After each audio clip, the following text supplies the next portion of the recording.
Mike Pence announces he's running for president, and he gets some questions that he doesn't really want to answer, which is an important part of running for president. He was at a town hall with CNN. We have a couple awkward exchanges. You can see he's actually squirming, like literally squirming. Watch his shoulders here. He's like, gosh, and we're going to go through it. But he gets asked about what happens if Trump does get convicted. You're the president, Mr. Pence. You've got now the pardon power. Would you take a look at what this DOJ is doing, what this special counsel have done? Would you say that this is an impartial system of justice? Maybe if Trump would have put all of his documents on an email server in a closet, maybe this would have been something that you would have overlooked at the FBI, DOJ. Would you pardon him to correct this injustice? He gets asked about it. And he also gets asked about the J6ers and about whether they should be pardoned or not. But this is going to be part of a new narrative as Donald Trump is being prosecuted here in America in multiple jurisdictions, from New York to Georgia to DC Circuit in Florida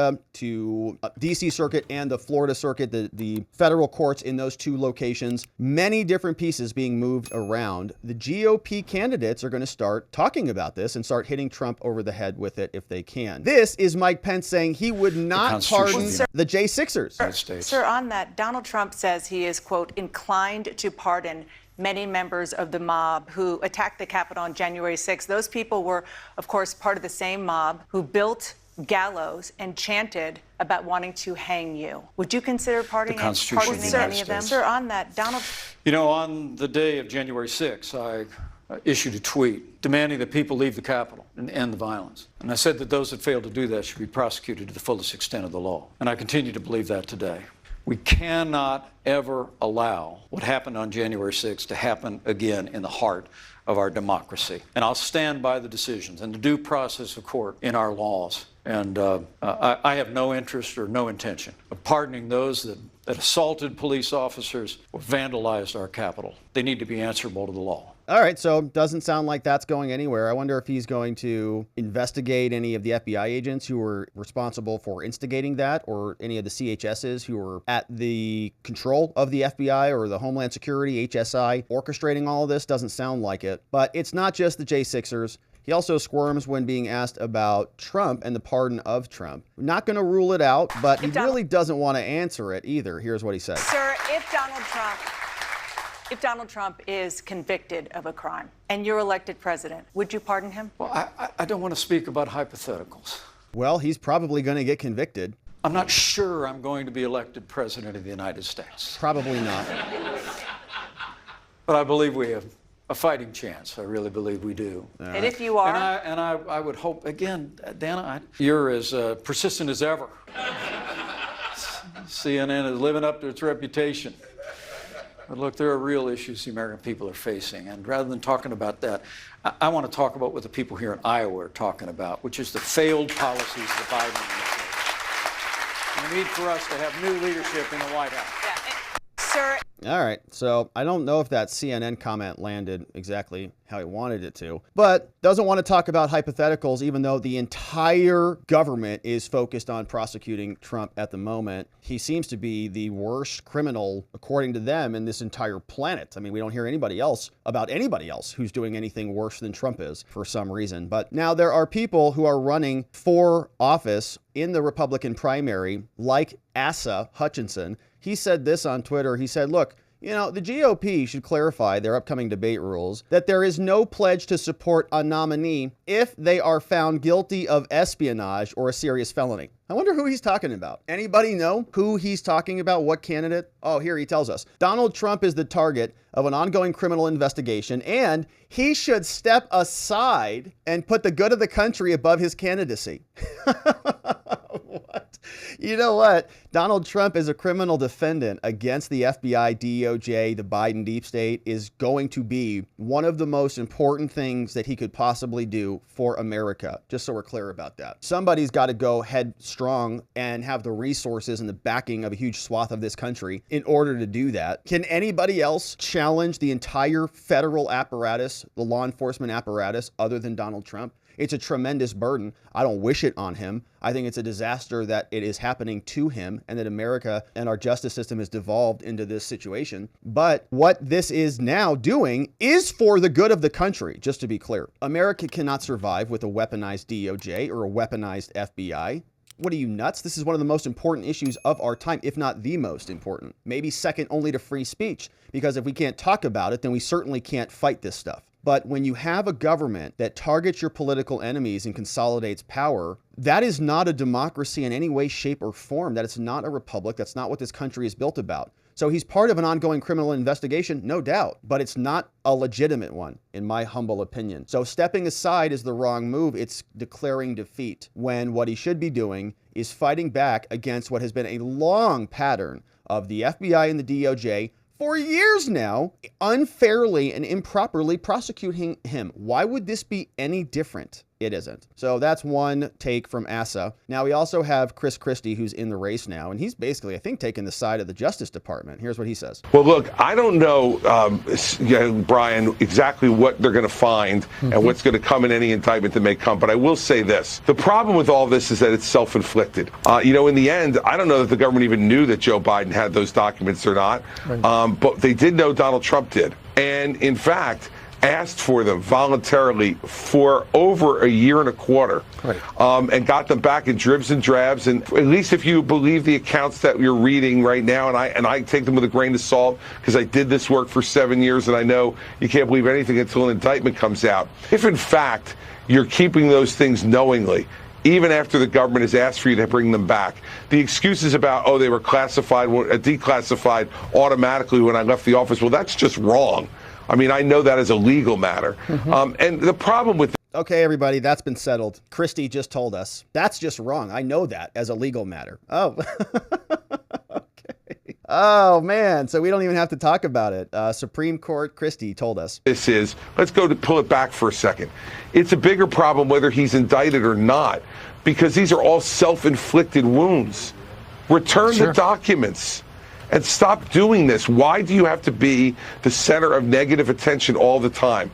Why do you have to be angry all the time? And that's what Donald Trump has done. So I'll wait to see and make a judgment on the indictment if and when one comes. But certainly, as you know, on the Alvin Bragg stuff, I said at the time, that's a ridiculous indictment and one that I would have never brought as a prosecutor. But it doesn't mean that the next one and the next one are not going to be problematic. And by the way, that's weight that Donald Trump will have to carry if he's the nominee into a general election in November. And why do we want to take that risk? That's the point, Chris. They want him to carry that baggage around so that he is not the candidate in the primary. I think a lot of people are counting on it, people like you. So the Democrats are also having conversations about this over on their networks. This is a former senator. Her name's McCaskill, and she's got some thoughts, and she had put together a nice little scripted, she had kind of some zingers she's delivering here. It's very interesting. I'm always wondering who's writing these people's talking points, but this one was pretty good. She had a couple lines in here. Let's see what you think. When federal prosecutors tell attorneys for a potential defendant that he is a target, that tells you what about their investigation? Tells you they're going to indict him. Yeah, that's true. I'm not aware of very many cases where someone has gotten a target letter before the feds had decided that they had sufficient evidence to go forward. And, that's the thing about the federal government. They don't have to do anything until they're ready. It's not like state prosecutors who are doing violent criminals. Excuse me. Right. Does that mean they're ready? I mean, is that it means they're ready. It means they're ready. It looks like to me they're doing something in Florida on a different track having to do with venue, which may just be keeping pressure on witnesses that may be key to an indictment that I believe will come down in Washington. But it's going to be really interesting, and it's going to be interesting politically. We don't know. So far, charging him with a crime has calcified his support of about 30% of the Republican Party. And now we officially have the seven dwarfs that are in the race, along with DeSantis, who, may turn out to be Snow White. He likes white boots. I think Snow White like white boots. So this is going to be, Trump, this is Trump's dream, that he would have this many Republican candidates in the primary that would siphon off all the anti-Trump voters there are in the Republican Party and put him in the driver's seat. So we may have the first time in history, Sean Meacham can speak to this, that we have a nominee for president with an ankle bracelet. She had like three zingers, Snow White and the Seven Dwarfs and an ankle bracelet president. Wow, she's really good. I don't know what. That probably took like a whole weekend or something. Amazing. So that is, what's her name? McCaskill. Yeah, she used to be, I think, more relevant when she was in Congress. Been a while. But Another question that she brought up was about this venue debacle. Where are we going to be prosecuting somebody? Is it going to be in D.C.? Is it going to be in Florida? And Weissman comes out and explains the distinction. He's a former prosecutor. And he, really resembles a former prosecutor, kind of a nice caricature of a former prosecutor. This is not him, but he's coming up. Andrew Weissman, you rocked our world at the beginning of the week with your declarative statements about the inevitability of charges and the potential timing of them. We come to you first for an update on what you see that maybe we don't see as a former prosecutor and senior FBI and DOJ official. Well, I think the part that seems most revelatory in the last 24 hours is the location where Lisa is right now, which is until recently everyone was focused on Washington, D.C. for where these charges will be brought. And now, at least the reporting is, and it seems fairly solid, is that there certainly is a lot of activity in Florida.